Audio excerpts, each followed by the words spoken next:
آئیے اب سلطان صلاح الدین ایوبی کی کہانی بھی سنتے ہیں۔ اسلام کا مجاہد اعظم، یہ حلال اور صلیب کی جنگوں کا ہیرو، اور جس پہ امت اسلامیہ کو آج بھی ناز ہے۔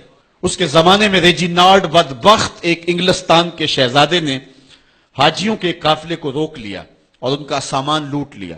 انہوں نے کہا ہم حج پہ جا رہے ہیں، تو نے ہمارا سامان لوٹ لیا، ہمیں جانے دے۔ تو اس نے دریدہ دہنی کرتے ہوئے کہا بلاؤ اپنے نبی محمد کو جو تمہاری جان چھڑائے۔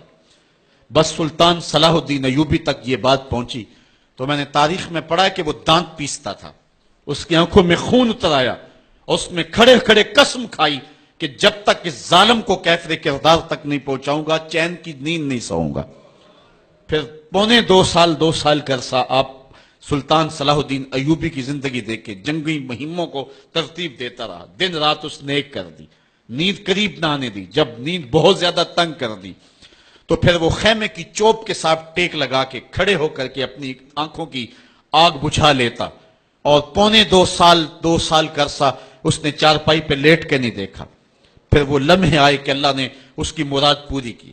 انگلستان کے شہزادے لائن میں کھڑے تھے، اس نے شاہ گاما کو اپنی کرسی دی اور ساتھ کہا ہم جس کو کرسی دیتے ہیں اسے امان دیتے ہیں۔ پھر اس نے اس کے جو نائٹس تھے ان کو آب خورے دیے، ان میں پانی دیا، کہا جس کو ہم پانی دیتے ہیں اس کو امان دیتے ہیں۔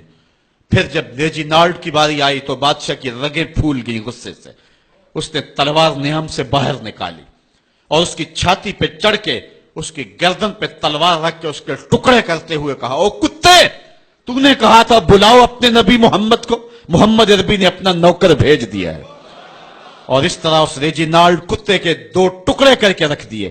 یہ ہماری تاریخ ہے، یہ اور روشن تاریخ ہے۔ ہمارے اسلاف، ہمارے بزرگ، اس دور کے شہنشاہ، اس دور کے بادشاہ اتنی جرأت اور اتنی عظیمت رکھا کرتے تھے، اور آج ہماری کمزوریاں نے دشمنوں کو دلیر کر دیے۔ کبھی ایسا بھی اندھیر آیا تھا کہ سرے عام یوں توہین اور تنقیص ہوتی ہو پیغمبر حسن اور پیغمبر جمال کی، اور پھر 1.40 ارب انسان دنیا کے اوپر بستے ہوں، یہ بھی زمانے نے دن دیکھنے تھے۔ تو امت مسلمہ کی موت واقع ہو جائے اگر حضور علیہ السلام کی توہین باقی رہتی ہے۔ اس لیے امت کو پوری قوت کے ساتھ کھڑا ہونا ہے اور اپنے نبی علیہ السلام کی توہین کا بدلہ لینا ہے۔